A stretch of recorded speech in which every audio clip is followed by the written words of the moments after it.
세진그룹 본사 로비의 아침은 마치 거대한 짐승이 긴 잠에서 깨어나 으르렁거리는 듯한 혼란스러운 소음과 활기로 가득 차 있었는데, 이는 매일 반복되는 전쟁터와도 같은 풍경이었다.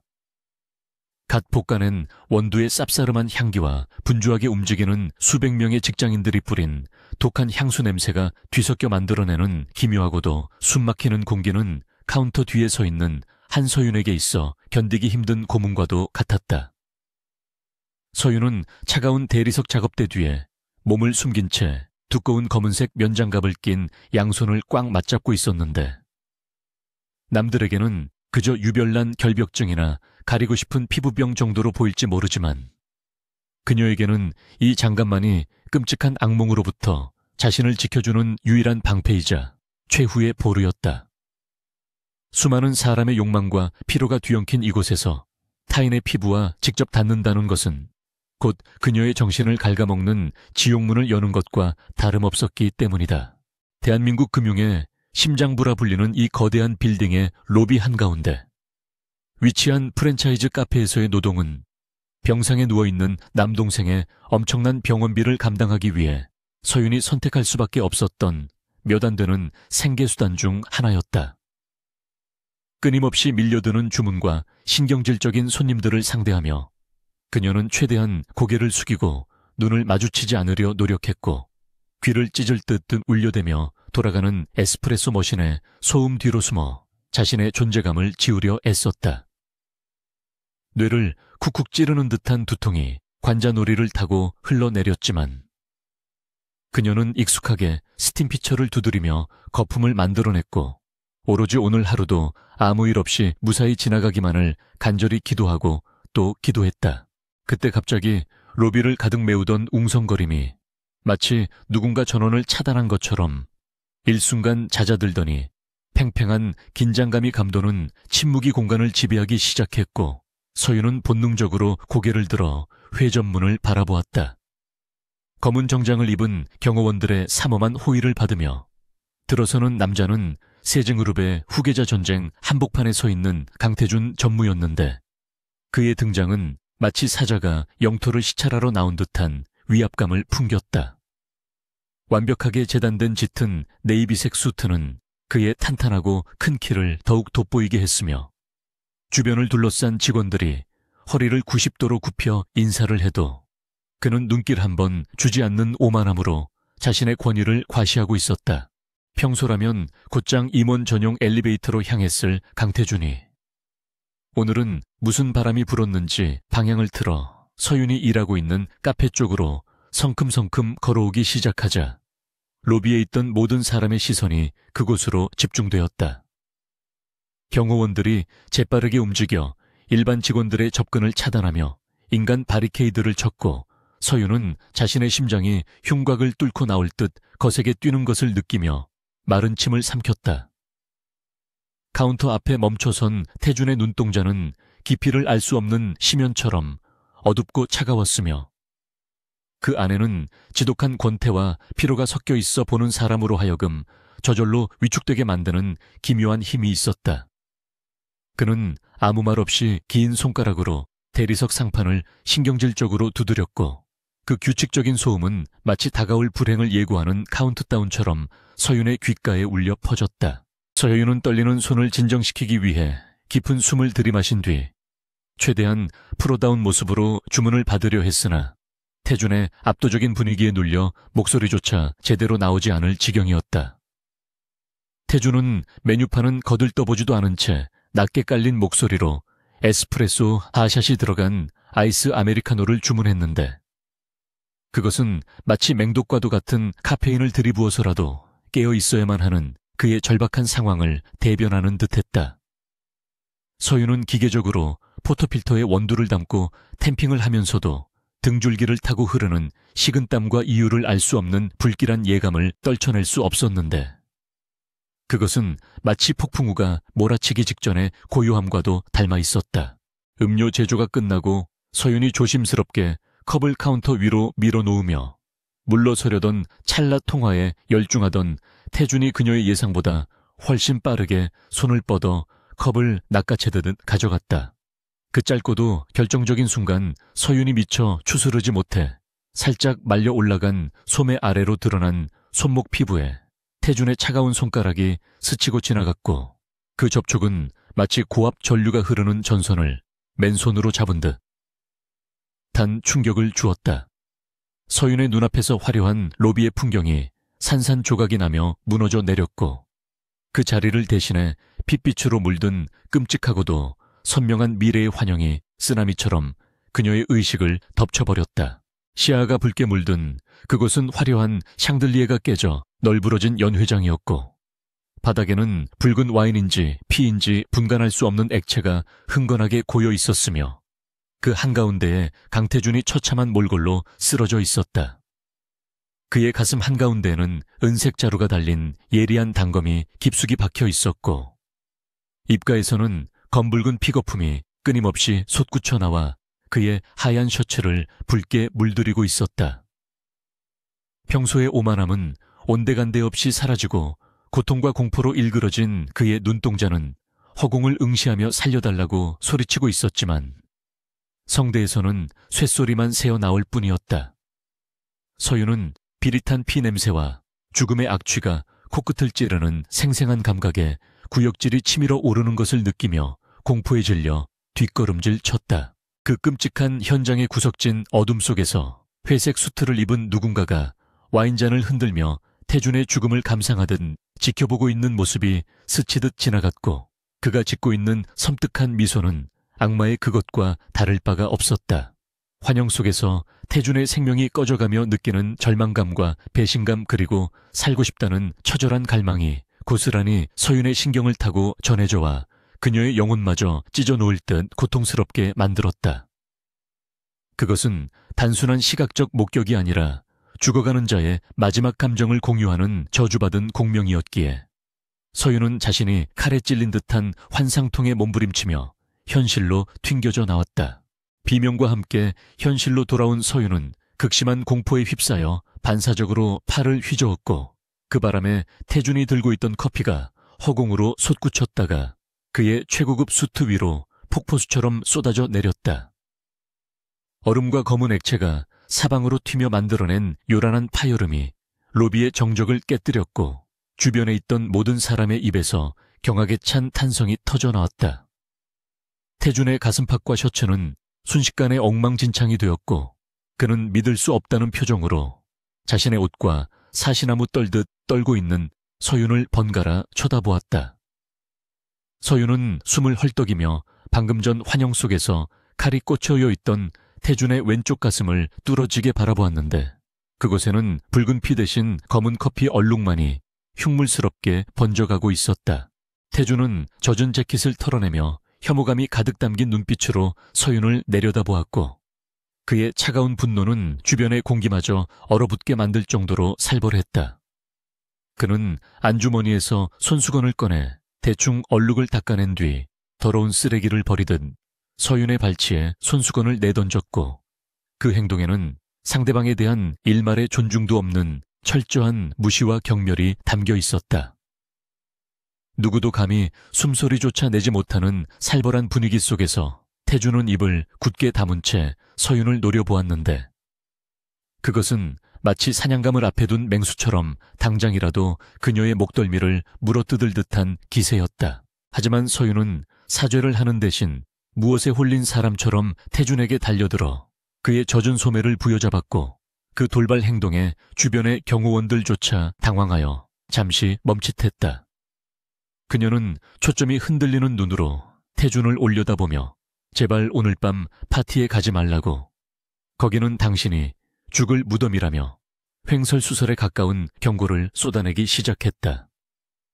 그녀의 목소리는 공포에 질려 갈라지고 떨리고 있었지만 그 안에 담긴 절박한 만큼은 진실했기에 듣는 이로 하여금 기이한 소름을 돋게 만들었다. 서윤은 자신이 미친 사람 취급을 받을 것을 알면서도 눈앞의 남자가 몇 시간 뒤 차가운 시체가 될 운명이라는 사실을 외면할 수 없었다. 태준은 자신의 팔을 붙잡은 서윤의 손을 거칠게 뿌리쳤고 그 힘에 밀려 서윤은 볼품없이 바닥으로 나뒹굴며 무릎을 찧었지만 고통을 느낄 겨를조차 없었다. 태주는 그녀를 향해 싸늘한 조소를 보내며 관심을 끌기 위한 쇼치고는 너무 지나치고 역겹다며 보안팀장에게 당장 이 여자를 끌어내라고 차갑게 명령했다. 그의 눈에 서유는 그저 자신의 배경을 보고 접근하려는 수많은 꽃뱀 중 하나이거나 정신이 나간 스토커 정도로밖에 비치지 않았기에 그는 일말의 자비심도 없이 돌아섰다. 보안 요원들이 거칠게 달려들어 서윤의 양팔을 결박하고 질질 끌고 가는 와중에도 그녀는 태준의 등 뒤에 대고 피 젖은 셔츠와 은색 칼에 대해 비명을 지르듯 외쳤다.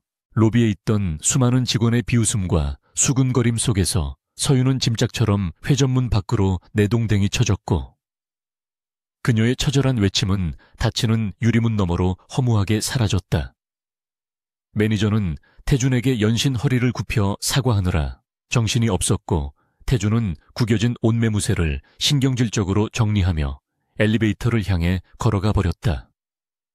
화려한 빌딩 숲 사이로 쫓겨난 서윤은 뜨겁게 달궈진 아스팔트 바닥에 주저앉은 채 거친 숨을 몰아쉬었고 그녀의 눈에서는 공포와 억울함이 뒤섞인 눈물이 하염없이 흘러내렸다.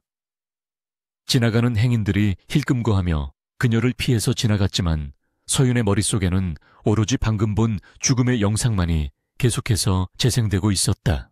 떨리는 손으로 주머니에서 액정이 깨진 휴대폰을 꺼내 날짜를 확인한 서윤의 심장은 쿵 하고 내려앉았는데 오늘은 세징그룹 창립기념 자선 파티가 열리는 바로 그날이었기 때문이다. 태준이 메고 있던 넥타이의 독특한 용문의 패턴은 환영 속에서 피에 젖어 있던 그 넥타이와 정확히 일치했고 이는 그의 죽음이 먼 미래가 아닌 바로 오늘 밤 자정에 예정되어 있음을 의미했다. 서윤은 자신의 손을 내려다보았는데 아직도 태준의 청과 죽음의 냉기가 동시에 남아있는 듯해 끔찍한 전율이 일었다.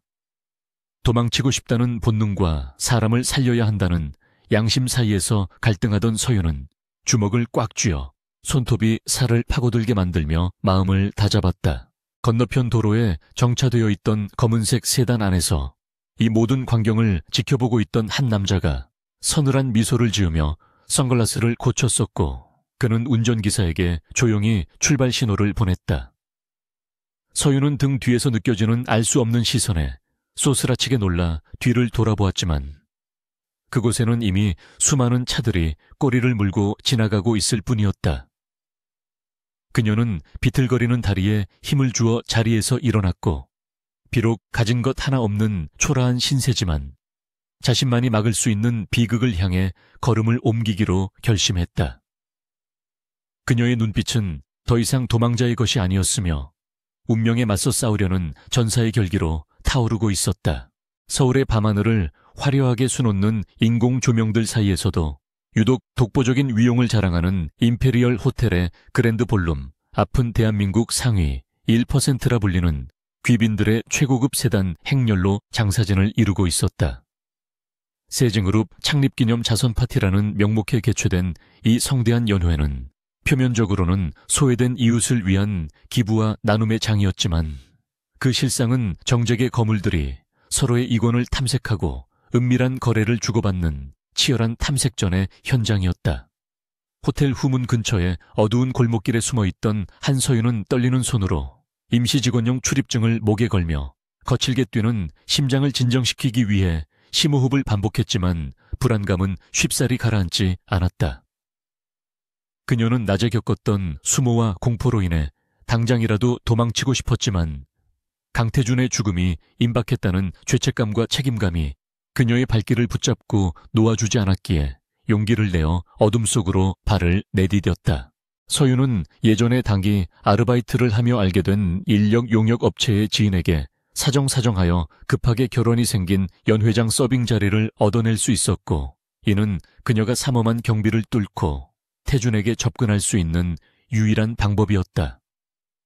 그녀는 익숙하지 않은 호텔리어 유니폼을 입고 머리를 단정하게 빗어 넘긴 채 직원 전용 통로를 지나 화려한 샹들리에가 빛나는 연회장 내부로 들어서는 순간 압도적인 위압감에 숨이 턱 막히는 기분을 느꼈다.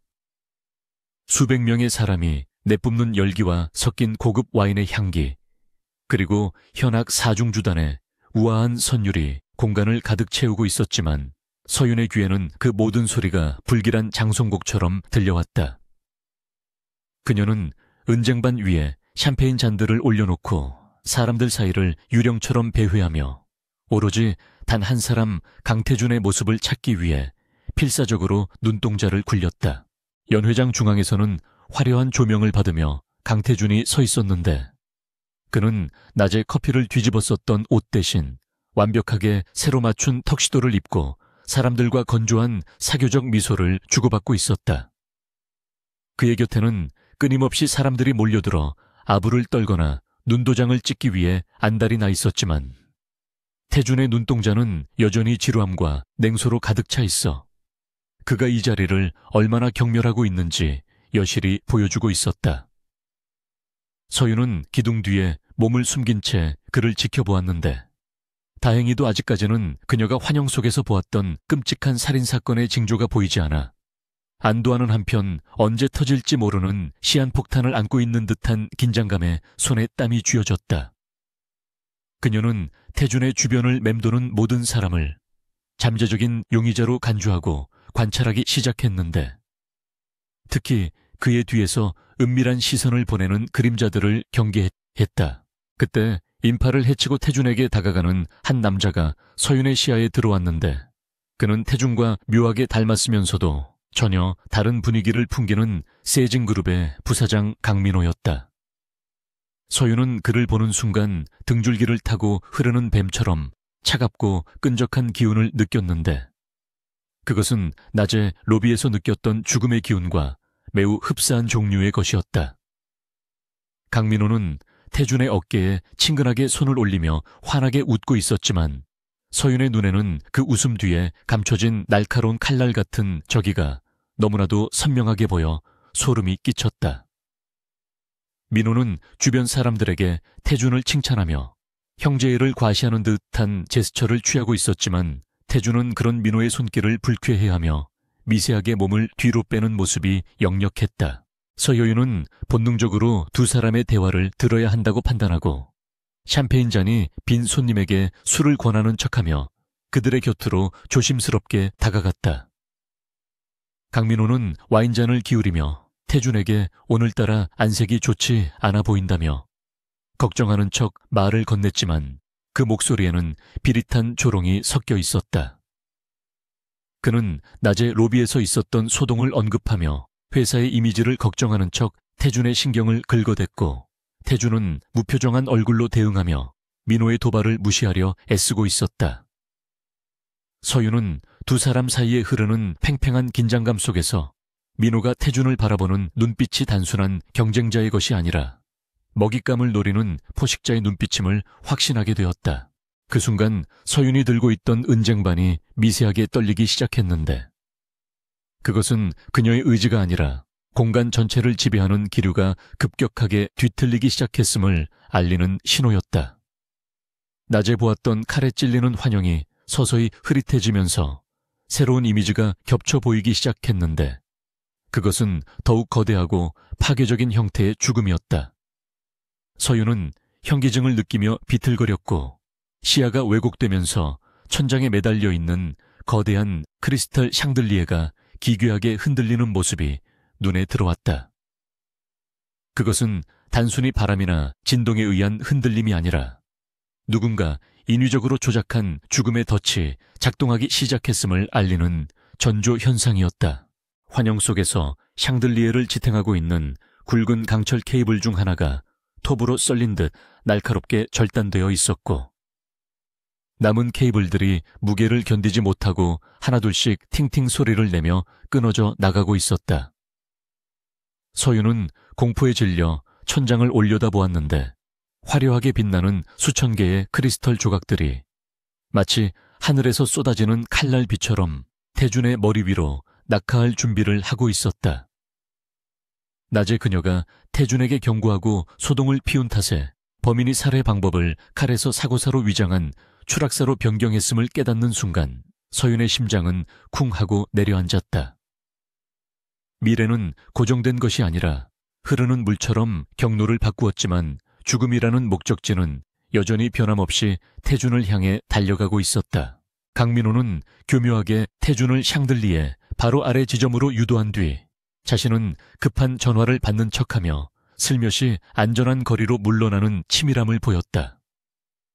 아무것도 모르는 태준은 그 자리에 멈춰서서 다가오는 임원들과 인사를 나누고 있었고 그의 머리 위에서는 죽음의 카운트다운이 시작되고 있었다. 서윤은 더 이상 지체할 시간이 없음을 깨닫고 손에 들고 있던 쟁반을 바닥에 내던지며 전력을 다해 태준을 향해 질주하기 시작했다. 쟁반이 떨어지며 요란한 괭과리 소리가 났지만 웅장한 오케스트라 연주 소리와 사람들의 대화 소리에 묻혀 누구의 주의도 끌지 못했다. 천장에서 둔탁한 금속 파열음이 들리는 것과 동시에 서윤은 태준을 향해 몸을 날렸고 그 순간 거대한 샹들리에가 중력의 법칙에 따라 무서운 속도로 추락하기 시작했다. 태준은 갑자기 자신을 향해 달려드는 나치근 유니폼의 여자를 보고 당황하여 미간을 찌푸렸지만 피할 겨를도 없이 그녀의 몸에 부딪혀 뒤로 넘어갔다. 서윤은 태준을 온몸으로 감싸 안으며 바닥으로 굴렀고 그들이 서 있던 자리 바로 위로 수톤에 달하는 거대한 조명 구조물이 굉음과 함께 들이닥쳤다. 귀를 찢는 듯한 폭발음과 함께 사방으로 유리 파편과 금속 조각들이 튀어올랐고 연 회장은 순식간에 아수라장으로 변해버렸다. 자욱하게 피어오르는 먼지 구름 속에서 비명과 고함이 뒤섞여 터져 나왔고 화려했던 파티장은 전쟁터를 방불케 하는 폐허로 변해버렸다. 태준은 멍한 정신을 추스르며 눈을 떴는데 자신의 몸 위에는 서윤이 그를 보호하듯 엎드려 있었고 그녀의 등 뒤로는 거대한 샹들리에의 잔해가 흉물스럽게 박혀 있었다.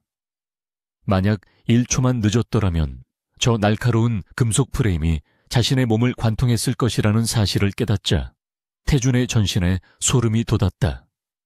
그는 떨리는 손으로 서윤의 어깨를 잡아 일으켰고 먼지와 피로 얼룩진 그녀의 얼굴을 확인하는 순간 숨이 턱 막히는 충격을 받았다. 그녀는 바로 낮에 회사 로비에서 자신에게 커피를 쏟고 미친 사람처럼 죽음을 예언했던 그 여자였으며 지금 이 순간 자신의 목숨을 구한 생명의 은인이기도 했다. 서윤은 고통스러운 신음과 함께 눈을 떴고 태준과 시선이 마주치자 안도감과 공포가 뒤섞인 복잡한 표정으로 여튼 미소를 지어 보였다. 그녀의 팔과 등에는 튀어오른 유리 파편에 긁혀 붉은 피가 배어나오고 있었지만 그녀는 자신의 상처보다 태준의 안위를 먼저 확인하려는 듯 그를 훑어보았다. 태준은 혼란스러운 머릿속을 정리할 틈도 없이 눈앞의 현실과 낮에 그녀가 했던 경고가 우연이 아님을 직감적으로 받아들이기 시작했다. 보안 요원들과 호텔 직원들이 소화기를 들고 황급히 달려오며 괜찮으냐고 소리치는 소리가 들려왔지만 태준의 귀에는 아무것도 들리지 않았고 오직 거친 숨을 몰아쉬는 서윤의 숨소리만이 선명하게 들려왔다. 멀리서 이 광경을 지켜보고 있던 강민호의 얼굴이 일순간 당혹감으로 일그러졌다가 다시 빠르게 평정심을 되찾는 모습을 태준은 놓치지 않고 포착했다. 태준은 본능적으로 서윤을 자신의 품 쪽으로 더 끌어당겨 보호하는 자세를 취했는데 이는 무의식 중에 그녀가 지금 이곳에서 유일하게 믿을 수 있는 존재임을 인정한 행동이었다. 그는 서윤의 귓가에 낮고 떨리는 목소리로 대체 당신 정체가 뭐냐고 물었지만 그것은 의심보다는 경외감에 가까운 물음이었다. 서윤은 대답할 기력이 없어 고개를 떨구었지만 그녀의 손은 여전히 태준의 옷자락을 꽉 쥐고 놓지 않고 있었는데 이는 아직 위험이 완전히 사라지지 않았음을 경고하는 무언의 신호 같았다. 주변은 부상자들의 신음소리와 대피하는 사람들의 아우성으로 통제불능 상태가 되었고 경찰 사이렌 소리가 멀리서부터 가까워지고 있었다. 태준은 서윤을 안아들고 자리에서 일어났는데 그의 눈빛은 더 이상 지루해하던 재벌 3세의 것이 아니라 생존 본능이 깨어난 맹수의 눈빛으로 변해 있었다. 그는 자신을 죽이려 했던 보이지 않는 적과 그 적의 계획을 미리 알고 막아낸 이 미스터리한 여자 사이에서 진실을 파헤치겠다는 결의를 다졌다. 호텔 로비로 빠져나가는 태준의 뒤로 무너진 샹들리에의 잔해가 묘지 비석처럼 덩그러니 남겨져 있었고 그 위로 비상 조명 등의 붉은 불빛이 섬뜩하게 깜빡이고 있었다. 서윤은 태준의 품에 안긴 채 희미해져가는 의식 속에서도 강민호가 마지막으로 보냈던 살기 어린 눈빛을 기억해냈다. 그것은 실패에 대한 분노가 아니라 다음번에는 절대 실수하지 않겠다는 무언의 선전포고였기에 서윤은 자신이 발을 들여놓은 이 싸움이 이제 막 시작되었을 뿐이라는 사실을 뼈저리게 느꼈다. 두 사람의 운명은 피와 파괴 속에서 얽혀버렸고 이제는 누구도 이 소용돌이에서 빠져나갈 수 없게 되었다.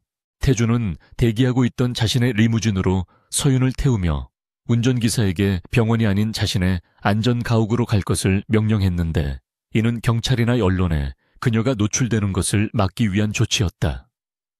차가 어둠을 뚫고 질주하는 동안 태준은 곁에 잠든 서윤의 얼굴을 물끄러미 바라보며 낮에 자신이 했던 모욕적인 언사들을 뼈저리게 후회했다.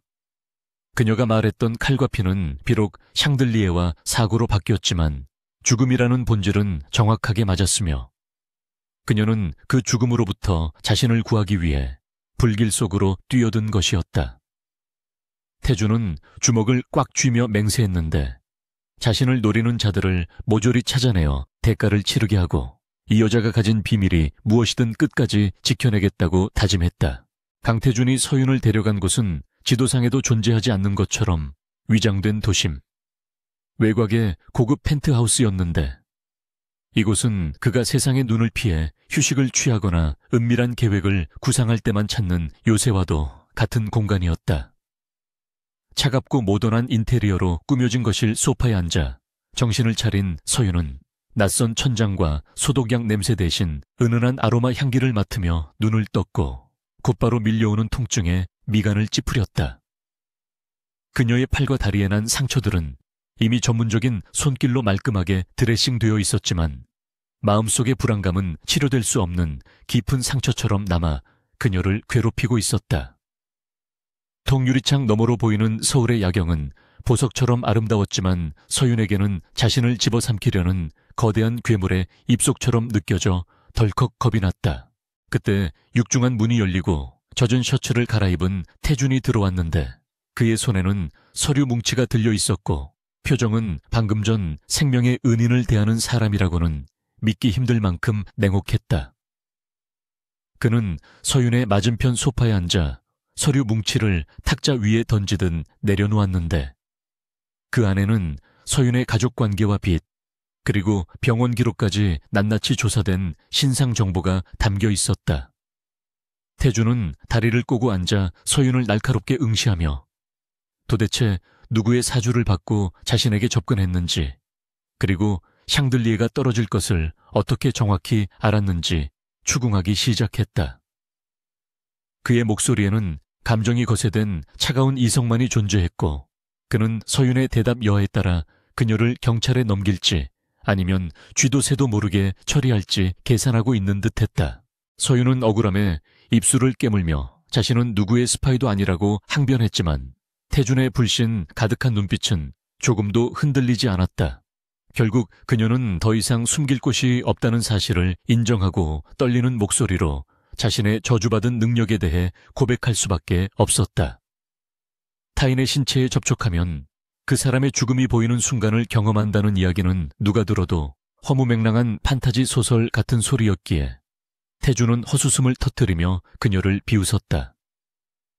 그는 서윤이 정신적인 문제가 있거나 아니면 고도의 심리전을 펼치고 있다고 판단하며 자리에서 일어나 그녀를 쫓아내려 했다. 하지만 서윤은 간절한 눈빛으로 자신을 믿어달라고 호소하며 증명할 기회를 달라고 매달렸다. 태준은 서윤의 끈질긴 태도에 흥미 반 짜증 반으로 섞인 표정을 지으며 그렇다면 지금 당장 그 능력을 증명해 보이라며 잔혹한 시험을 제안했다. 그는 탁자 위에 놓인 자신의 개인 휴대폰을 가리키며 앞으로 1분 안에 일어날 일을 맞추지 못하면 그 즉시 이 방에서 끌려나가 감옥에 가게 될 것이라고 협박했다. 서윤은 침을 꿀꺽 삼키며 조심스럽게 태준의 손등 위에 자신의 손을 올렸고 그 순간 다시금 찌릿한 전율과 함께 짧은 미래의 파편이 머릿속을 스치고 지나갔다. 그녀는 동공이 흔들리며 입을 열었는데 정확히 30초 후에 발신번호 표시 제안으로 전화가 올 것이며 그 내용은 태준의 목숨을 노리는 협박이 아닌 비릿한 조롱일 것이라고 예언했다. 방 안에는 숨막히는 침묵과 함께 초침 소리만이 째깍거렸고 태준은 팔짱을 낀 채 회의적인 표정으로 휴대폰을 노려보고 있었다. 서윤이 말한 30초가 거의 다 되어가도록 휴대폰은 잠잠했고 태준의 입가에 비웃음이 걸리려는 찰나 거짓말처럼 휴대폰 벨소리가 정막을 찍고 울려 퍼졌다. 태준의 눈동자가 흔들렸고 액정에는 서윤의 말대로 발신번호 표시 제한이라는 문구가 선명하게 떠 있었는데 그것은 소름 끼치는 적중이었다. 그는 굳은 표정으로 전화를 받았고 수화기 너머에서는 변조된 음성으로 오늘 파티는 시작에 불과하다는 섬뜩한 메시지가 흘러나왔다. 전화를 끄는 태준은 마치 유령이라도 본 사람처럼 창백해진 얼굴로 서윤을 응시했는데 그의 눈빛 속에서 경멸은 사라지고 혼란과 충격 그리고 새로운 가능성을 탐색하는 빛이 감돌기 시작했다.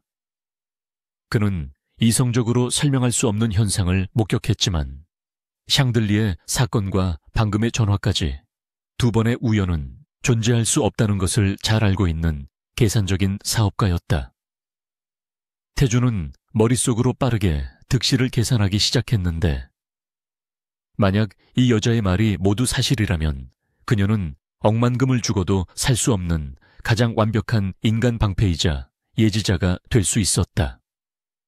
자신을 둘러싼 수많은 암살 위협 속에서 언제 어디서 죽음이 닥칠지 미리 알 수 있다는 것은 신의 권능을 손에 넣는 것과 다름없었다.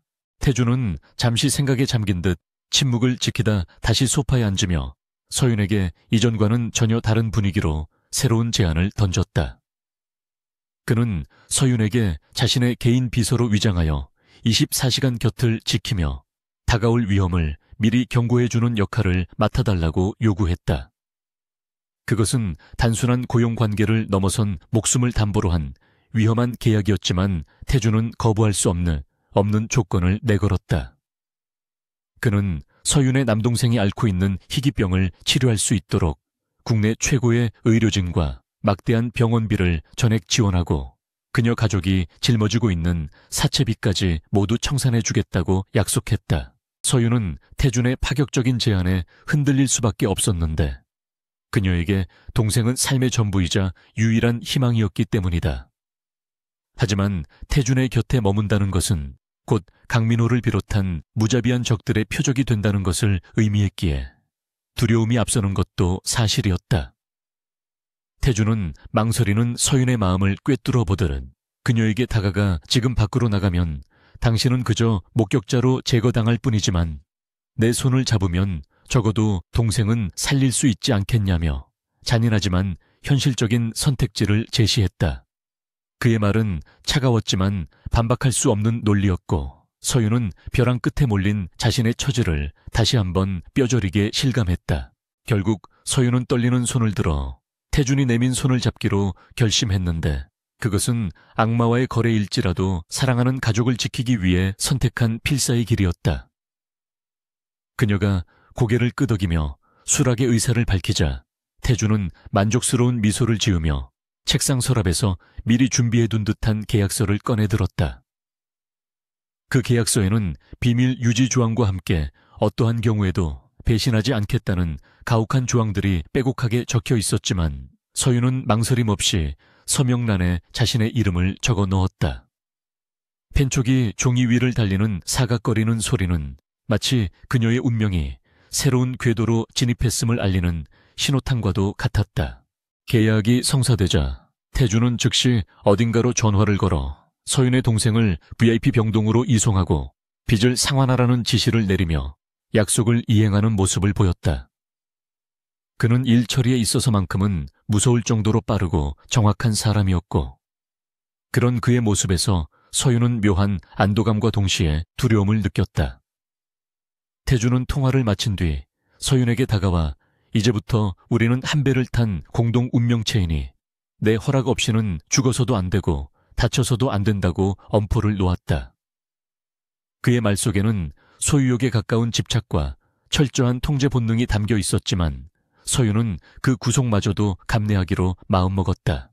태주는 서윤에게 내일부터 출근할 수 있도록 준비하라며 최고급 브랜드의 옷가지와 최신형 스마트폰 그리고 회사 출입증을 건넸다. 낡은 유니폼을 벗고 세련된 정장으로 갈아입은 서윤은 거울 속에 비친 자신의 모습이 낯설게 느껴졌는데 그것은 커피를 팔던 평범한 소녀가 재벌가의 암투 한복판으로 걸어 들어가는 전사로 다시 태어나는 순간이었다. 그녀는 더 이상 피해자가 아니라 미래를 바꾸는 주체가 되기로 다짐하며 주먹을 불끈 쥐었다. 태주는 그런 그녀의 변화를 흥미롭게 지켜보며 내일 아침 일정부터 브리핑하기 시작했고 두 사람 사이에는 묘한 긴장감과 신뢰가 싹트기 시작했다. 그날 밤 서윤은 펜트하우스의 게스트룸에 누워 잠을 청했지만 쉽게 잠들 수 없었는데 감은 눈앞에 아른거리는 핏빛 미래가 여전히 사라지지 않았기 때문이다. 샹들리의 사건은 막았지만 태준을 노리는 죽음의 그림자는 형태만 바꾸었을 뿐 여전히 그의 곁을 배회하고 있었고 그녀는 그것을 느낄 수 있었다.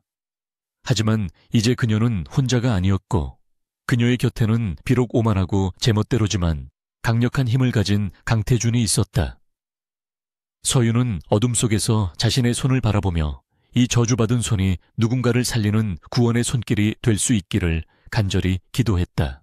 다음 날 아침 세진그룹 본사 앞에는 강태준 전무의 새로운 수행비서에 대한 소문이 파다하게 퍼졌고 검은 세단에서 내리는 태준의 뒤를 따르는 서윤에게 수많은 시선이 꽂혔다. 말끔한 정장을 입고 태준의 그림자처럼 움직이는 그녀의 눈빛은 전날의 겁에 질린 소녀와는 다르게 차분하고 날카롭게 빛나고 있었다. 엘리베이터 문이 닫히고 단둘이 남게 되자 태준은 서윤에게 오늘 이사회가 열릴 예정이고 그곳에 강민호 부사장이 올 것이라며 긴장을 늦추지 말라고 당부했다. 서윤은 고개를 끄덕이며 태준의 소매 끝을 살짝 잡았고 다행히 아직은 붉은 미래가 보이지 않는다는 사실에 안도하며 전쟁터로 향하는 문을 열었다.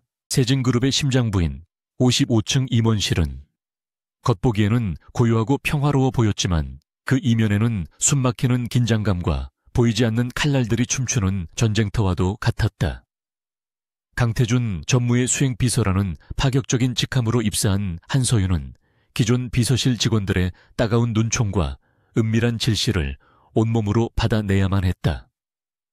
명문대 출신도 아니고 화려한 스펙도 없는 그녀가 하루아침에 그룹 후계자의 최측근이 되었다는 사실은 사내 게시판을 뜨겁게 달구는 스캔들 거리였지만 서윤에게는 그런 소문 따위에 신경 쓸 겨를이 없었다. 그녀의 온 신경은 오로지 태준의 일거수일투족을 감시하며 언제 어디서 튀어나올지 모르는 죽음의 그림자를 감지하는 데에만 곤두서 있었기 때문이다. 그녀는 태준이 마시는 물 한 잔부터 결제 서류의 종이 모서리까지 그가 접촉하는 모든 사물을 먼저 확인하며 인간 지뢰 탐지기와 같은 삶을 살기 시작했다. 입사 3일차가 되던 날 점심시간 태준은 중요한 외부 미팅 대신 집무실에서 간단하게 도시락으로 끼니를 해결하려 했는데 이는 외부에서의 접촉을 최소화하려는 서윤의 조언에 따른 것이었다.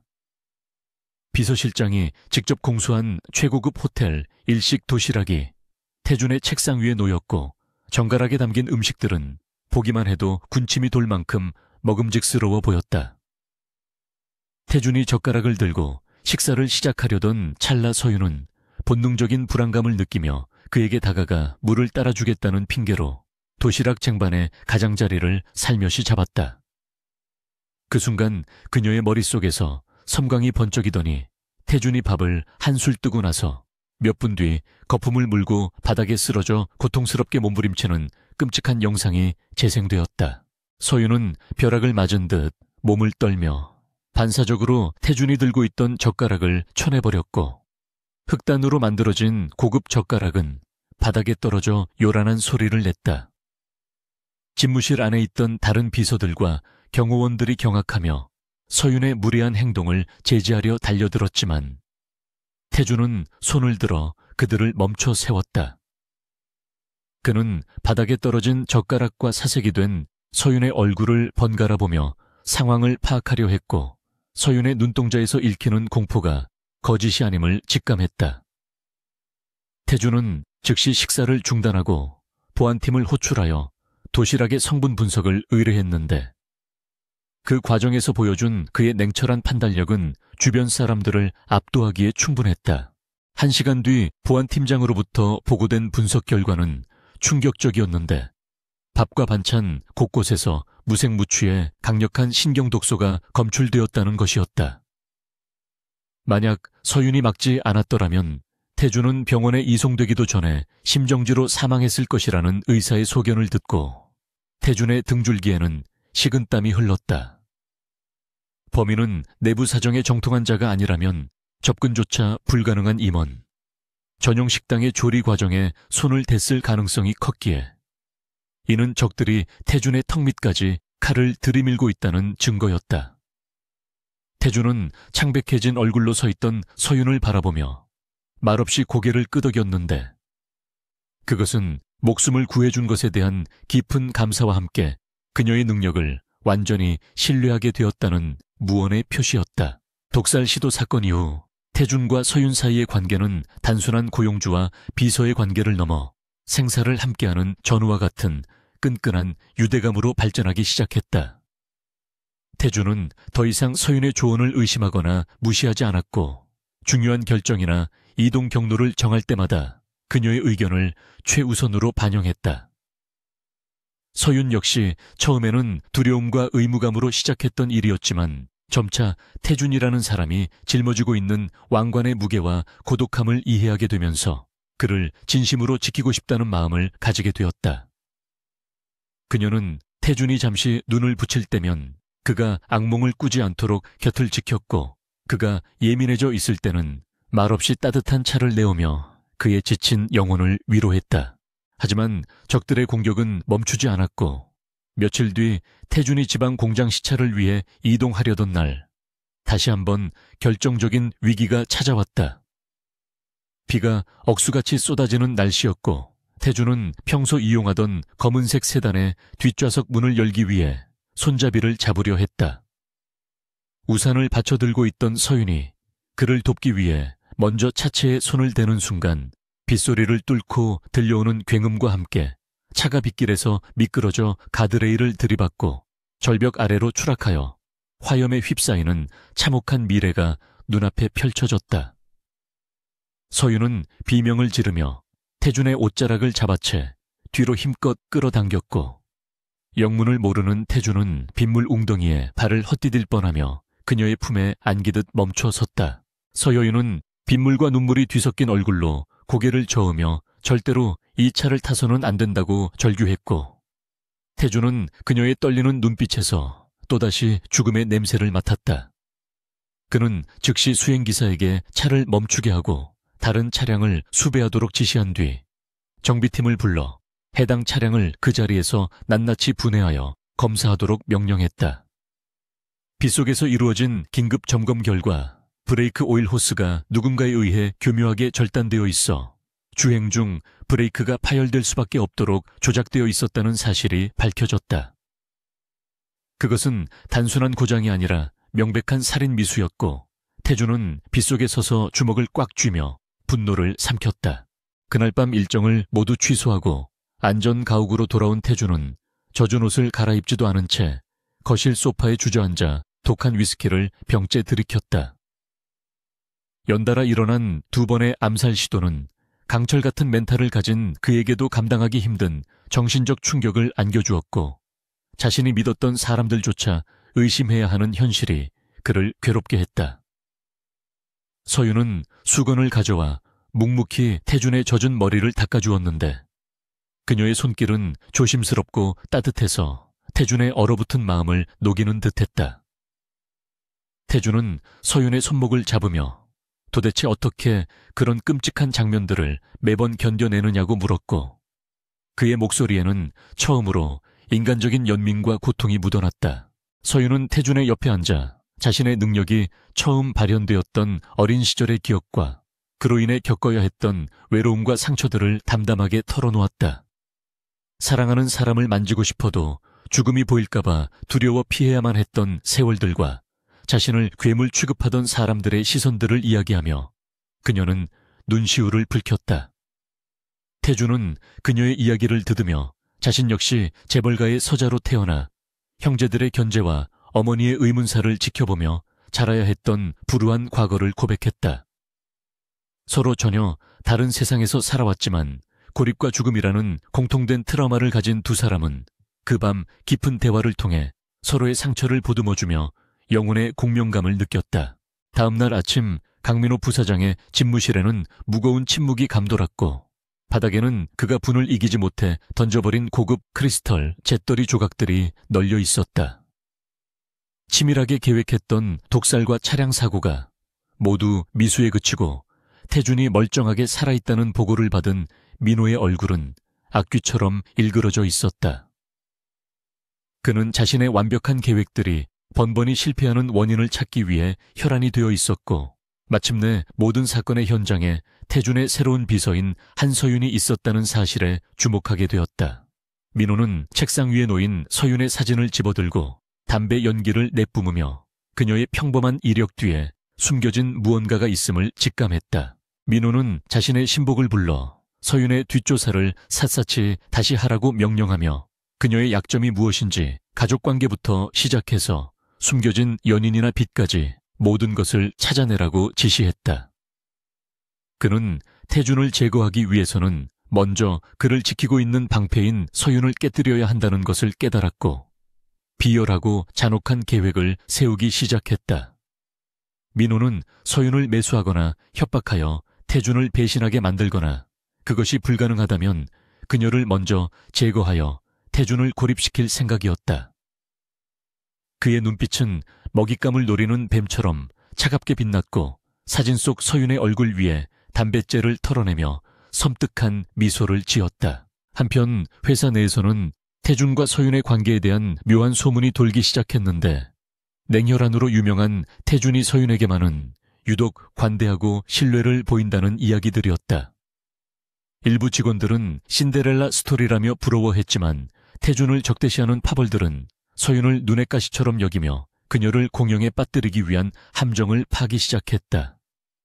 서윤은 복도에서 마주치는 적대적인 시선들과 은근한 따돌림을 느꼈지만 태준을 지켜야 한다는 사명감 하나로 묵묵히 버텨냈다. 그녀는 이제 단순히 커피를 팔던 소녀가 아니라 거대한 권력 암투의 소용돌이 중심에 서 있는 핵심 인물이 되어가고 있었다.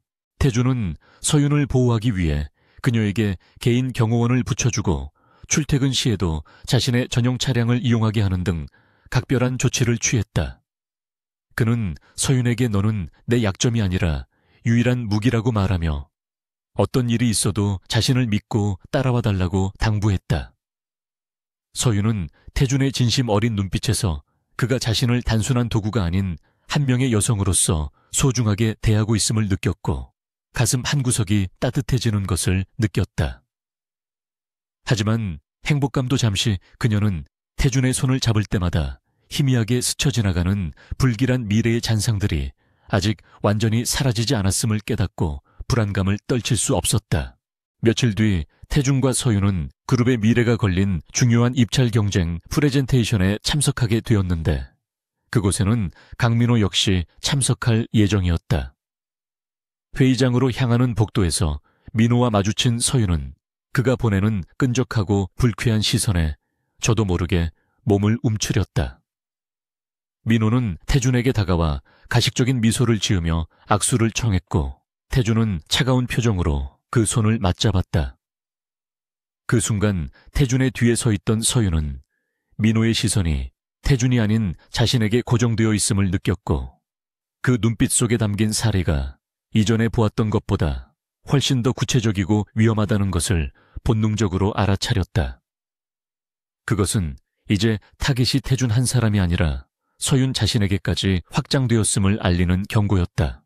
강민호 부사장의 집무실 책상 위에는 한서윤의 모든 것이 담긴 얇은 서류 봉투 하나가 놓여 있었는데 그것은 그녀의 과거와 현재 그리고 가장 아픈 치부까지 낱낱이 파헤친 결과물이었다.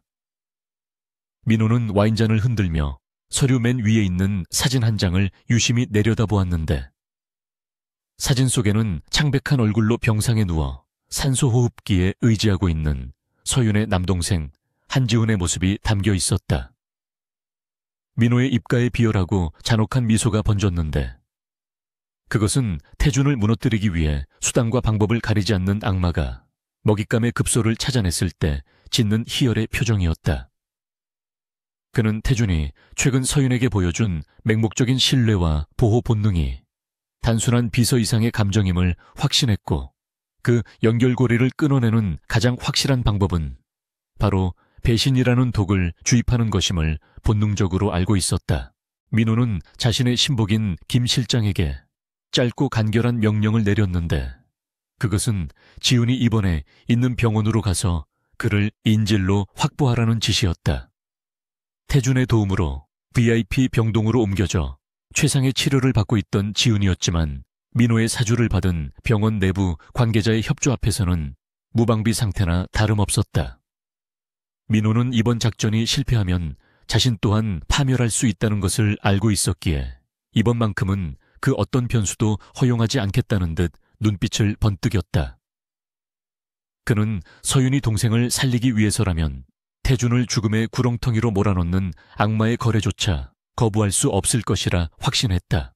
그날 오후 서윤은 태준의 일정에 맞춰 다가올 주주총회 자료를 검토하던 중 발신 번호 표시 제한으로 걸려온 전화 한 통을 받게 되었다. 전화를 받은 그녀의 얼굴은 순식간에 핏기가 사라져 백지장처럼 하얗게 질렸고 수화기를 쥔 손은 사시나무 떨듯 격렬하게 떨리기 시작했다. 수화기 너머에서는 기계음으로 변조된 목소리가 흘러나왔는데 그 내용은 지훈을 병원에서 데리고 나왔으며 자신의 지시에 따르지 않으면 동생의 산소호흡기를 떼어버리겠다는 끔찍한 협박이었다. 서윤은 믿을 수 없다는 듯 병원 측에 전화를 걸어 확인하려 했지만 동생이 긴급 검사를 위해 이송되었다는 원론적인 답변만이 돌아올 뿐이었고 그제야 그녀는 자신이 거대한 덫에 걸려들었음을 깨달았다. 곧이어 도착한 메시지에는 어두운 창고 바닥에 묶여있는 지훈의 동영상과 함께 오늘 밤 자정까지 태준을 인천의 폐항구로 유인하라는 지령이 담겨 있었다. 단 조건은 태준이 경호원 없이 홀로 나오게 해야 하며 만약 이 사실을 태준에게 알리거나 경찰에 신고할 경우 동생의 목숨은 그 즉시 끊어질 것이라는 경고가 덧붙여져 있었다. 서윤은 화장실 칸막이 안에 주저앉아 입을 틀어막고 소리 없는 오열을 토해냈는데 동생을 살리기 위해서는 자신의 생명의 은인이자 사랑하게 된 남자를 죽음으로 내몰아야 한다는 잔혹한 현실이 그녀의 심장을 갈기갈기 찢어놓았다.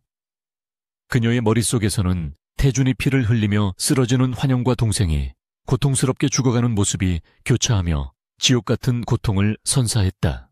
퇴근 시간이 다가올수록 서윤의 불안감은 극에 달했고 그녀의 안색이 눈에 띄게 나빠진 것을 감지한 태준은 걱정스러운 눈빛으로 그녀를 살폈다.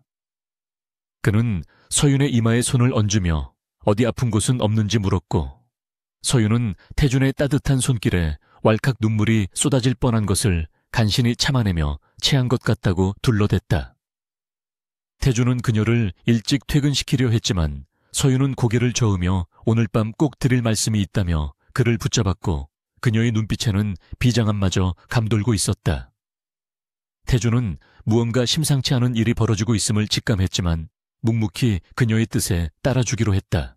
밤이 깊어지고 회사 로비가 텅 비었을 때 서윤은 태준을 자신의 차가 아닌 인적이 드문 비상계단으로 이끌었고 그곳에서 그녀는 무릎을 꿇고 흐느끼며 모든 사실을 털어놓기 시작했다.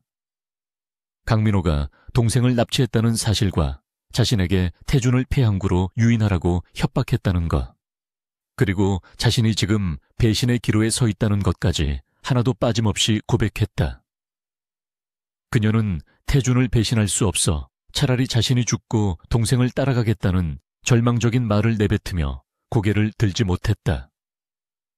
서윤은 태준이 자신을 경멸하고 내칠 것이라 생각했지만 태준은 오히려 그녀의 앞에 한쪽 무릎을 꿇고 앉아 떨고 있는 그녀의 어깨를 감싸 안았다.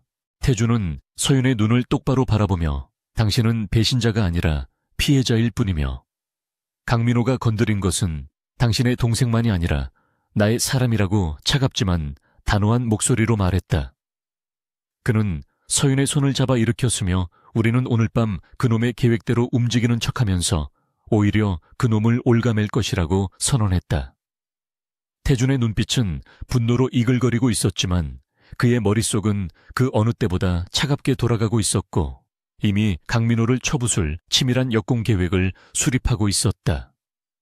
그는 서윤에게 두려워하지 말고 나를 믿으라고 말하며 자신의 생명보다 그녀와 동생의 안전을 최우선으로 하겠다고 맹세했다. 태준은 즉시 자신의 사설 보안팀 중에서도 최정예 요원들만을 소집하여 비밀리에 인천 폐항구 주변을 포위하도록 지시했고 경찰청장에게 직접 전화를 걸어 협조를 요청했다. 그는 서윤에게 강민호에게 연락하여 지시에 따르겠다고 거짓 보고를 하게 했고 자신은 마치 아무것도 모르는 척 그녀의 유인에 속아 넘어가는 연기를 하기로 했다. 이것은 태준 자신의 목숨을 담보로 한 도박이었지만 서윤의 동생을 구하고 강민호의 숨통을 끊을 수 있는 유일한 기회이기도 했다. 출발하기 직전 태준은 방탄조끼를 옷 안에 착용하며 서윤에게 윙크를 보냈는데 그것은 긴장한 그녀를 안심시키기 위한 그만의 여유로운 제스처였다. 인천으로 향하는 고속도로 위에는 장대비가 쏟아지고 있었고 차 안에는 팽팽한 긴장감이 감돌아 숨소리조차 크게 들릴 지경이었다. 서윤은 운전대를 잡은 태준의 옆모습을 바라보며 만약 계획이 틀어져 그가 다치기라도 한다면 평생 자신을 용서할 수 없을 것이라고 생각했다. 태준은 그런 서윤의 마음을 읽은 듯 한 손으로 운전대를 잡고 다른 한 손으로는 서윤의 차가운 손을 꽉 잡아주며 천을 나누었다. 그는 빗속을 뚫고 질주하며 오늘 밤 모든 악연을 끝내고 내일 아침에는 함께 웃으며 커피를 마시자고 약속했는데 그 말은 서윤에게 그 어떤 위로보다 강력한 힘이 되었다. 목적지인 폐항구에 도착하자 비릿한 바다 냄새와 녹슨 철 냄새가 뒤섞인 음산한 공기가 두 사람을 맞이했고 칠흑 같은 어둠 속에는 버려진 컨테이너 박스들이 괴물처럼 웅크리고 있었다. 약속된 장소인 3번 창고 앞에는 강민호의 수하들이 검은 우비를 입고 흉기를 든 채 도열해 있었고 그 중앙에는 강민호가 우산을 쓴 채 오만한 표정으로 그들을 기다리고 있었다. 태준은 차에서 내리기 전 서윤을 바라보며 이제부터는 실전이니 절대 내 곁에서 떨어지지 말라고 당부했고 서윤은 결의에 찬 눈빛으로 고개를 끄덕였다. 그녀는 태준의 팔을 잡으며 잠시 눈을 감고 미래를 확인했는데 붉은 피가 튀는 장면은 여전히 존재했지만 그 결말이 누가 될지는 불확실하게 흐릿해져 있었다. 차 문이 열리고 태준과 서윤이 빗속으로 걸어 나오자 강민호는 박수를 치며 비열하게 웃어 젖혔는데 그의 눈은 승리감에 도취되어 있었다. 그는 태준을 향해 멍청하게 여자의 치마폭에 쌓여 죽으러 온 꼴이 가소롭다고 조롱하며 서윤에게 약속대로 동생을 살리고 싶으면 태준을 자신에게 넘기라고 소리쳤다. 창고 안쪽에서는 입에 재갈이 물린 채 묶여있는 지훈의 모습이 보였고 서윤은 동생의 이름을 부르며 달려가려 했지만 태준이 그녀를 제지했다. 태준은 민호를 향해 뚜벅뚜벅 걸어가며 비겁하게 가족을 인질로 잡는 것이 내 놈이 할 수 있는 최선이냐고 일갈했고 그 당당한 태도에 민호의 표정이 일순간 굳어졌다. 민호는 손짓으로 부하들에게 공격 명령을 내렸고 수십 명의 덩치들이 쇠파이프와 칼을 들고 태준을 향해 달려들었다. 서윤은 비명을 지르며 태준의 앞을 막아서려 했지만 태준은 그녀를 등 뒤로 보호하며 품 안에서 삼단봉을 꺼내들고 순식간에 선두에 선 남자의 급소를 가격했다. 빗속에서 벌어진 난투극은 처절하고 격렬했는데 태준은 뛰어난 무술 실력으로 적들을 하나씩 제압해 나갔지만 수적 열세로 인해 점차 밀리기 시작했다. 서윤은 혼란스러운 와중에도 틈을 타 창고 쪽으로 달려가 지훈을 구하려 했지만 민호의 부하가 그녀의 머리채를 잡고 바닥에 내동댕이 쳤다. 진흙탕 속에 넘어진 서윤은 고통보다 태준이 위험하다는 생각에 고개를 들었고 그때 민호가 품에서 권총을 꺼내 태준을 겨누는 것을 목격했다. 서윤의 눈앞에 다시금 슬로모션처럼 미래의 환영이 펼쳐졌는데 총구가 불을 뿜고 태준의 가슴이 붉게 물드는 장면이 너무나 선명하게 보였다. 그녀는 안 된다고 절규하며 바닥에 떨어진 쇠파이프를 집어들고 민호의 부하를 내리친 뒤 태준을 향해 몸을 날렸다. 탕하는 총성이 빗소리를 찍고 울려 퍼졌고 태준은 반사적으로 몸을 비틀었지만 어깨를 스치며 피가 튀었다. 총소리는 잠복해 있던 태준의 보안팀이 개입할 신호탄이 되었고 컨테이너 뒤에서 무장한 요원들이 쏟아져 나오며 전세는 순식간에 역전되었다. 당황한 민호는 부하들을 방패막이로 삼아 창고 안으로 도망쳤고 태준은 피 흐르는 어깨를 부여잡고도 지체 없이 민호를 추격했다. 서윤은 훈련한 보안 요원들의 도움으로 지훈을 구출해냈고 동생이 무사함을 확인하자마자 다시 태준의 뒤를 쫓아 창고 안으로 들어갔다. 어두컴컴한 창고 안은 미로처럼 쌓인 박스들로 가득했고 어디서 민호가 튀어나올지 모르는 일촉즉발의 상황이었다. 태준은 거친 숨을 몰아쉬며 민호의 이름을 불렀고 그의 목소리는 분노로 인해 짐승의 포효처럼 들렸다. 민호는 구석에 숨어 떨고 있으면서도 끝까지 발악하며 태준에게 저주를 퍼부었고 자신이 회장이 되기 위해 얼마나 많은 피를 묻혔는지 떠벌렸다.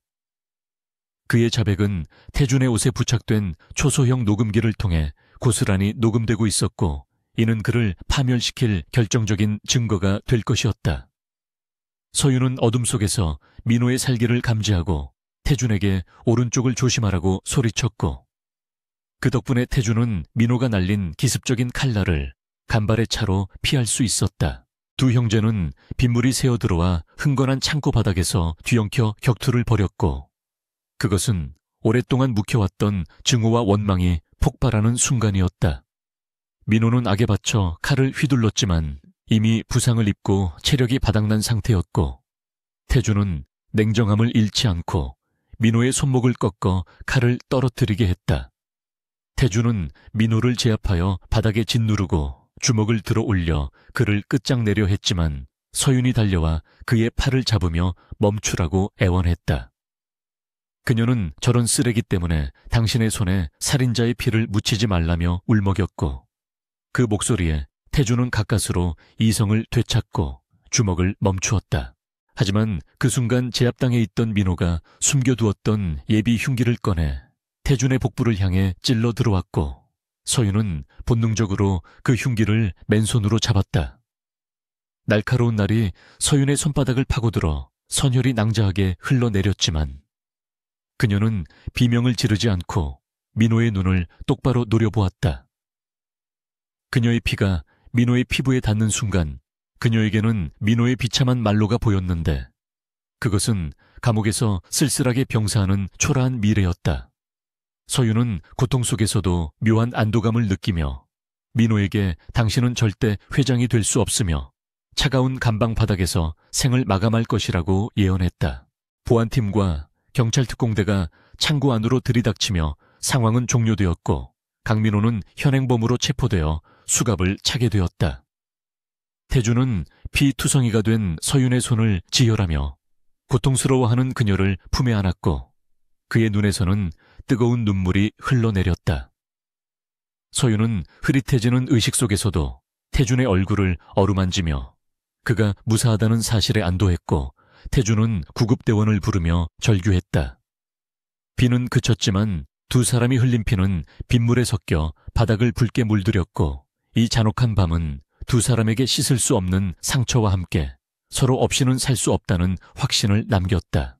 병원으로 이송되는 구급차 안에서 태준은 서윤의 손을 놓지 않았고 서윤은 마취 기운에 잠들면서도 태준의 손을 꽉 잡고 있었다. 그녀는 꿈속에서 태준과 함께 벚꽃이 흩날리는 길을 걷는 평화로운 미래를 보았고 그것은 피로 얼룩진 과거를 덮어주는 따뜻한 희망의 빛이었다.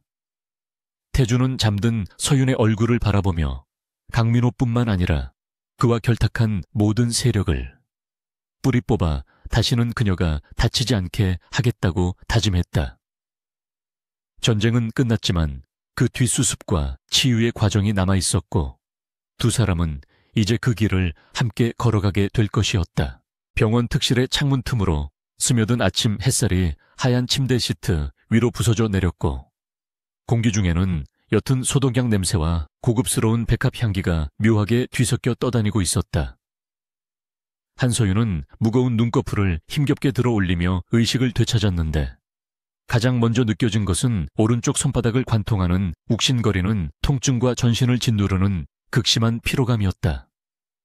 그녀는 흐릿한 시야를 깜빡이며 주변을 둘러보았고 침대 옆 보조의자에 앉아 불편한 자세로 잠든 강태준의 모습을 발견하자마자 안도감에 긴 한숨을 내쉬었다. 평소에 흐트러짐 없던 완벽한 모습은 온데간데 없고 며칠 동안 수염도 깎지 못한 채 구겨진 셔츠 차림으로 쪽잠을 자고 있는 그의 모습은 낯설면서도 가슴 저릿한 애틋함을 자아냈다. 서윤은 링거 주삿바늘이 꽂힌 왼손을 조심스럽게 뻗어 태준의 헝클어진 머리카락을 살며시 만져보려 했지만 그가 깰까봐 차마 닿지 못하고 허공에서 손을 멈추었다. 그때 태준이 인기척을 느꼈는지 번쩍 눈을 떴고 허공에 멈춘 서윤의 손과 눈이 마주치자마자 용수철처럼 자리에서 튀어올랐다. 그는 충혈된 눈으로 서윤의 상태를 살피며 의사를 부르려 다급하게 비상벨을 눌렀고 그의 목소리는 물기 어린 쉰소리가 섞여 있었다. 서윤은 괜찮다는 듯 희미하게 웃어 보였지만 태준은 굳은 표정으로 그녀의 붕대 감긴 오른손을 바라보며 자책감에 입술을 깨물었다. 그는 자신이 조금만 더 빨랐더라면 그녀가 칼날을 맨손으로 잡는 무모한 짓은 하지 않았을 것이라며 스스로를 책망했고 서윤은 그런 그에게 당신을 살리기 위해서라면 다시 돌아가도 똑같이 했을 것이라고 담담하게 대답했다. 두 사람 사이에는 말로 다 할 수 없는 깊은 감정의 파도가 일렁겼고 그것은 생사를 함께 넘나든 연인만이 공유할 수 있는 끈끈한 유대감이었다. 곧이어 의료진이 들이닥쳐 서윤의 상태를 확인했고 다행히 신경 손상은 피했지만 깊은 열상으로 인해 당분간 손을 쓰지 못할 것이며 흉터가 남을 수도 있다는 소견을 밝혔다. 태준은 의사에게 국내 최고의 성형외과 의료진을 동원해서라도 흉터 하나 남지 않게 치료하라고 엄포를 놓았지만 서윤은 그 흉터가 오히려 태준을 지켜낸 영광의 상처라 여기며 개의치 않았다. 의료진이 나간 뒤 병실에 설치된 대형 TV에서는 강민호 부사장의 구속 소식이 긴급 속보로 흘러나오고 있었는데 화면 속의 강민호는 포승줄에 묶인 채 고개를 숙이고 있었고 그 위로 재벌가의 추악한 민낯이라는 자막이 붉게 깔려 있었다. 서윤이 목숨 걸고 확보한 녹음 파일과 현장에서 발견된 증거들은 강민호가 빠져나갈 구멍을 완벽하게 차단해버렸고 여론은 세징그룹에 철저한 개혁을 요구하며 들끓고 있었다. 태준은 리모컨으로 TV를 꺼버리며 더 이상 저 더러운 놈의 얼굴을 볼 필요가 없다고 딱 잘라 말했고 이제 남은 것은 회사 내부에 뿌리 박힌 강민호의 잔당들을 청소하는 일뿐이라고 덧붙였다. 그는 서윤이 잠들어 있던 3일 동안 병실을 지키면서도 비서실을 통해 그룹 내 대대적인 감사를 지시했고 강민호와 연루된 임원들을 줄줄이 해임하거나 검찰에 고발하는 등 피해 숙청을 단행하고 있었다. 태준의 업무 처리 방식은 이전보다 훨씬 더 냉혹하고 치밀해졌는데 이는 다시는 자신의 소중한 사람을 위험에 빠뜨리지 않겠다는 강력한 의지의 발로였다. 그는 서윤에게 이제 당신을 위협할 존재는 세상에 없으니 안심하고 치료에만 전념하라고 말하며 그녀의 이마에 입을 맞추었다. 서윤은 태준에게 동생 지훈의 안부를 물었고 태준은 지훈이 같은 병원 위층에 VIP 병동으로 옮겨져 안정을 취하고 있으며 납치로 인한 외상 후 스트레스 장애 치료까지 병행하고 있다고 안심시켰다. 그는 서윤이 깨어나기 전 지훈을 먼저 찾아가 무릎을 꿇고 누나를 위험에 빠뜨린 것에 대해 사과했다는 사실은 쑥스러워서 말하지 않았지만 서윤은 태준의 눈빛만 봐도 그가 자신의 가족을 얼마나 진심으로 챙기고 있는지 알 수 있었다. 태준은 이제 빚도 없고 위협도 없으니 서윤이 원한다면 언제든지 평범한 일상으로 돌아가도 좋다고 말했지만 말끝을 흐리며 내심 그녀가 떠날까봐 불안해하는 기색을 감추지 못했다. 그는 계약관계가 종료되었음에도 불구하고 서윤을 놓아줄 준비가 전혀 되어 있지 않았던 것이다. 오후가 되자 검찰 조사를 받고 나온 태준의 변호인단이 병실을 방문하여 강민호가 모든 혐의를 인정하고 형량 거래를 시도하고 있다는 소식을 전해왔다. 하지만 태준은 단호하게 고개를 저으며 그 어떤 합의나 선처도 없을 것이며 자신이 가진 모든 자본과 인맥을 동원하여 그가 감옥에서 뼈를 묻게 만들 것이라고 선언했다. 변호사들은 태준의 섯을 퍼런기세에 눌려 알겠다고 대답하며 황급히 병실을 빠져나갔고 서윤은 그런 태준을 보며 그가 짊어진 권력의 무게와 고독함을 다시 한번 실감했다. 태준은 변호사들이 나가자마자 다시 서윤의 침대 곁으로 돌아와 껍질을 깐 사과를 서투른 솜씨로 깎기 시작했는데 그 모습이 천하를 호령하는 기업 총수와는 어울리지 않아 서윤은 풋하고 웃음을 터뜨렸다. 서여윤은 태준이 건네준 삐뚤빼뚤한 사과 조각을 받아먹으며 문득 자신의 능력이 사라진 것인지 궁금해져 왼손으로 태준의 손등을 살며시 덮어보았다. 예전처럼 끔찍한 죽음의 환영이 보일까봐 심장이 조마조마했지만 놀랍게도 그녀의 눈앞에 펼쳐진 것은 핏빛 지옥이 아니라 따뜻한 햇살이 비치는 정원에서 두 사람이 나란히 앉아 차를 마시는 평화로운 노년의 모습이었다. 서윤은 너무나 생생하고 아름다운 그 장면에 눈시울이 붉어졌고 자신의 능력이 저주가 아니라 사랑하는 사람과의 미래를 확인시켜주는 축복으로 변했음을 깨달았다. 그녀가 눈물을 글썽이자 태준은 당황하며 사과가 맛이 없냐고 물었고 서윤은 고개를 저으며 너무 행복해서 그런다고 대답했다. 그날 밤 병실에 불이 꺼지고 두 사람은 창밖의 달빛을 의지해 나란히 누워 많은 이야기를 나누었는데 그것은 과거의 상처나 미래의 불안이 아닌 오로지 서로에 대한 감정을 확인하는 대화였다. 태준은 서윤을 처음 만났던 날 그녀를 미친 사람 취급했던 것을 사과하며 그때 그녀가 자신을 포기했다면 지금의 자신은 존재하지 않았을 것이라고 고백했다. 서윤은 태준에게 당신은 겉으로는 차가워 보이지만 누구보다 따뜻한 심장을 가진 사람이라며 그가 자신을 믿어준 덕분에 스스로를 사랑할 수 있게 되었다고 답했다.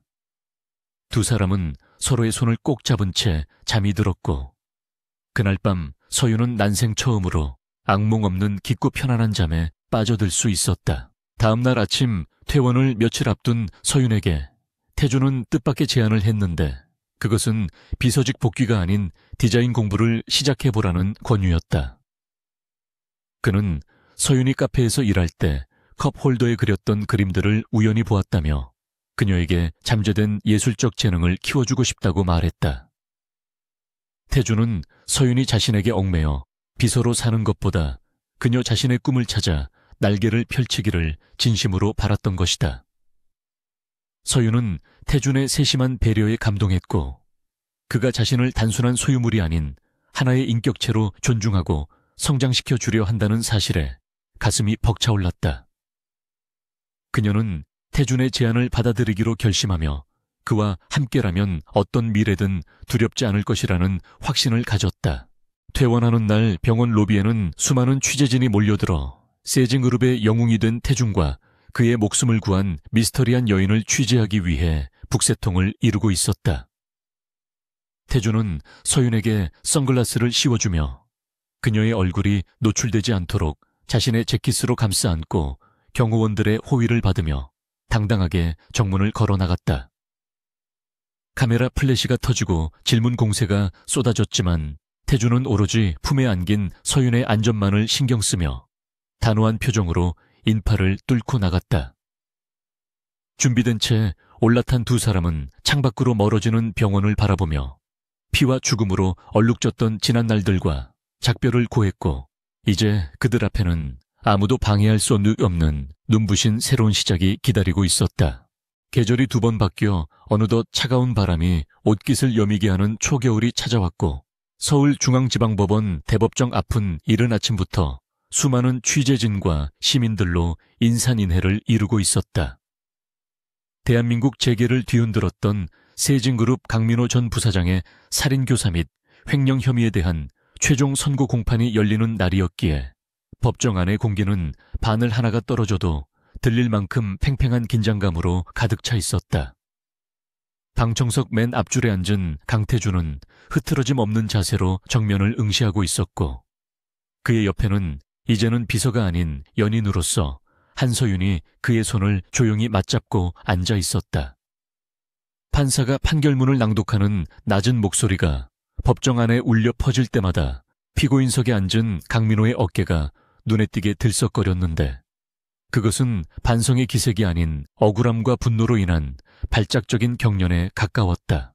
재판장은 강민호가 자신의 친족을 살해하려 하고 무고한 시민들을 위험에 빠뜨린 죄질이 극히 불량하며 반성의 기미가 전혀 없다는 점을 들어 가석방 없는 무기징역을 선고하고 법봉을 3번 내리쳤다. 그 순간 강민호는 자리를 박차고 일어나 고래고래 소리를 지르며 자신이 누군지 아느냐고 난동을 부렸지만 법정 경위들에 의해 강제로 제압되어 끌려나가는 비참한 최후를 맞이했다. 태주는 끌려가는 배다른 형의 뒷모습을 보며 씁쓸함과 동시에 묵은 체증이 내려가는 듯한 해방감을 느꼈는데, 이것으로 길고 길었던 피해 전쟁이 완전히 종결되었음을 확인했기 때문이었다. 서윤은 태준의 손등을 부드럽게 쓰다듬으며 그동안 고생 많았다는 무언의 위로를 건넸고, 태준은 마주 잡은 손에 힘을 주어 대답했다. 재판이 끝나고 법원을 나서는 두 사람에게 쏟아지는 수많은 플래시 세례는 이제 더 이상 두려움의 대상이 아닌 승리자를 향한 찬사처럼 느껴졌다. 태준은 공식적으로 세징그룹의 회장직에 취임한 이후 썩어빠진 내부 시스템을 도려내고 투명한 경영을 선언하며 그룹의 이미지를 완전히 쇄신하는 데 성공했다. 그는 더 이상 고독한 독재자가 아니라 직원들과 소통하고 합리적인 결정을 내리는 리더로서 존경받고 있었고, 그 변화의 중심에는 항상 서윤의 따뜻한 조언과 지지가 있었다. 태준은 기자들의 질문에 짧게 목례로 답하며 대기하고 있던 채 올랐고, 차문이 닫히자마자 공식적인 회장의 가면을 벗고 서윤을 향해 부드러운 미소를 지어 보였다. 서윤 역시 지난 6개월 동안 많은 변화를 겪었는데, 그녀는 태준의 전폭적인 지원을 받으며 명문예술대학에 편입하여 오랫동안 꿈꿔왔던 시각, 디자인 공부를 시작하게 되었다. 동생 지우는 성공적으로 수술을 마치고 건강을 회복하여 학교로 돌아갔고, 서윤은 더 이상 빚독촉이나 병원비 걱정 없이 평범한 대학생의 일상을 누리고 있었다. 그녀는 여전히 외출할 때면 얇은 장갑을 끼고 다니는 습관이 있었지만, 그것은 두려움 때문이 아니라 불필요한 정보로부터 자신의 정신을 보호하기 위한 주체적인 선택이었다. 그녀는 이제 자신의 능력을 통제하는 법을 배웠고, 자신이 원할 때만 장갑을 벗고 세상을 있는 그대로 느끼는 여유를 가지게 되었다.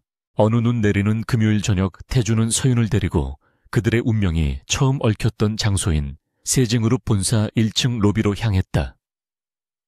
직원들이 모두 퇴근하고 텅 빈 로비는 고요했고, 통유리창 너머로 내리는 한방눈이 가로등 불빛을 받아 보석처럼 반짝이며 낭만적인 분위기를 연출하고 있었다. 태주는 미리 준비해둔 듯 로비 중앙에 있던 카페에 불을 켰는데, 이곳은 서윤이 그에게 커피를 쏟고 죽음을 예언했던 바로 그 역사적인 장소였다. 하지만 이제 그곳에는 끔찍한 비명이나 피냄새 대신 은은한 재즈 음악이 흐르고 있었고, 태주는 익숙하지 않은 솜씨로 에스프레소 머신을 조작하며 서윤을 위한 커피를 내리기 시작했다. 서윤은 카운터에 기대어 턱을 괴고 낑낑거리는 태준의 뒷모습을 바라보며 웃음을 터뜨렸는데, 천하의 강태준 회장이 커피 템핑 하나에 저토록 진지한 표정을 짓는 것이 귀여워 보였기 때문이다. 태주는 몇 번의 실패 끝에 제법 그럴싸한 라떼아트가 그려진 따뜻한 커피 2잔을 완성하여 서윤의 앞에 내려놓았고 이마에 맺힌 땀을 닦으며 뿌듯한 표정을 지었다. 그는 서윤에게 그때 당신이 쏟았던 커피값을 이제야 갚는다며 농담을 건넸고 두 사람은 마주보고 웃으며 따뜻한 커피 향기 속에서 지난날의 아픔을 추억으로 승화시켰다.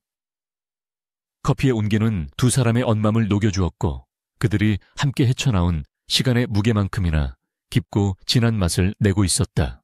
커피를 마시던 태준의 표정이 서서히 진지해지더니 그는 코트 주머니에서 작은 벨벳 상자를 꺼내 테이블 위에 올려놓았다.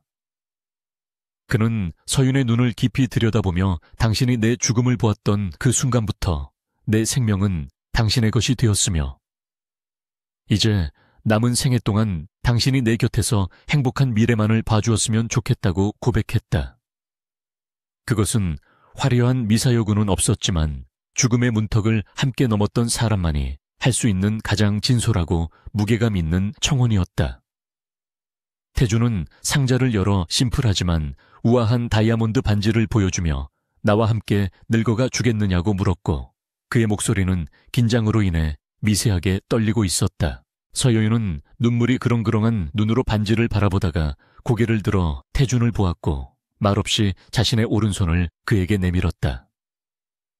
그녀의 오른손 바닥에는 6개월 전 강민호의 칼날을 막아내며 생긴 흉터가 아직 옅은 선으로 남아있었지만 태준에게 그 흉터는 세상 어떤 보석보다 아름답고 고귀한 사랑의 증표였다. 태준은 서윤의 흉터 위에 입을 맞추고 조심스럽게 반지를 끼워주었는데 반지는 마치 처음부터 그녀의 것이었던 것처럼 완벽하게 들어맞았다. 서윤은 눈물을 흘리며 고개를 끄덕였고 태준은 자리에서 일어나 서윤을 와락 끌어안으며 세상을 다 가진 듯한 기쁨을 만끽했다. 그 순간 서윤은 충동적으로 장갑을 끼지 않은 맨손으로 태준의 뺨을 감싸주었고 다시 한번 미래를 보기 위해 눈을 감았다. 예전 같았으면 두려움에 떨며 망설였겠지만 이제 그녀는 확신과 기대를 가지고 자신의 능력을 사용하고 있었다. 손끝에서 전해지는 태준의 따뜻한 청과 함께 그녀의 머릿속에 파노라마처럼 펼쳐지는 영상은 핏빛이 아닌 눈부신 황금빛으로 가득 차 있었다. 그녀가 본 것은 머리가 하얗게 센 노년의 태준과 자신이 햇살이 쏟아지는 정원 벤치에 앉아 서로의 손을 잡고 졸고 있는 평화로운 오후의 풍경이었다. 그 미래 속에서 두 사람은 주름진 얼굴로 서로를 바라보며 미소 짓고 있었고 주변에는 손주로 보이는 아이들이 뛰어놀며 웃음소리가 끊이지 않았다. 태준의 눈가에 깊게 패인 주름은 그가 평생 동안 얼마나 많이 웃으며 행복하게 살았는지를 보여주는 훈장과도 같았고 서윤의 표정 역시 더 이상 근심이나 불안이 없는 편안함 그 자체였다. 그것은 서윤이 그토록 간절하게 원했던 평범하고도 완벽한 해피엔딩이었으며 자신의 능력이 보여줄 수 있는 가장 아름다운 기적이었다.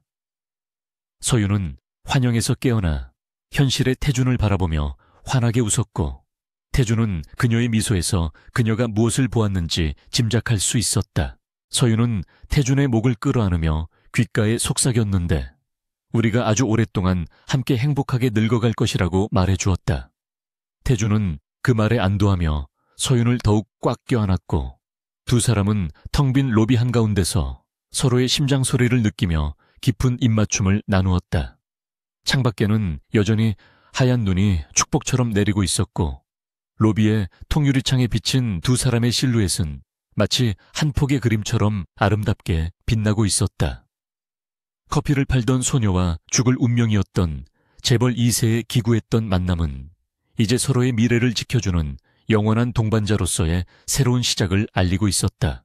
시간이 흘러 에필로그처럼 보여지는 장면에서 태준과 서윤은 주말 오후 한적한 공원 벤치에 앉아 있었다. 서윤은 스케치북에 공원의 풍경을 그리고 있었고 태준은 그 옆에서 편안한 옷차림으로 책을 읽다가 서윤의 어깨에 머리를 기대며 잠시 눈을 붙였다. 서윤은 잠든 태준의 얼굴 위로 떨어지는 나뭇잎을 조심스럽게 떼어주며 그의 손을 잡았는데 이번에는 미래를 보려 하지 않고 그저 현재의 온기를 느끼는 것에 집중했다. 그녀는 이제 더 이상 미래를 미리 보지 않아도 두렵지 않았는데 그것은 어떤 시련이 닥쳐오더라도 태준과 함께라면 이겨낼 수 있다는 믿음이 있었기 때문이었다. 바람이 불어와 스케치북을 한 장 넘기자 그곳에는 서윤이 그렸던 미래의 모습, 즉 노년이 된 두 사람이 손을 잡고 걸어가는 뒷모습이 연필로 정밀하게 묘사되어 있었다. 그림 아래에는 태준의 필체로 나의 구원자, 나의 사랑이라는 짧은 메모가 적혀 있었고 그것은 두 사람의 사랑이 완성되었음을 보여주는 마침표였다. 서윤은 하늘을 올려다보며 싱그러운 햇살을 만끽했고 자신의 곁에서 규칙적인 숨소리를 내며 잠든 태준의 손을 더욱 꽉 잡았다. 잔혹했던 운명을 스스로의 의지로 바꾸어낸 연인들은 이제 주어진 하루하루를 선물처럼 여기며 그들만의 아름다운 역사를 써 내려가고 있었다.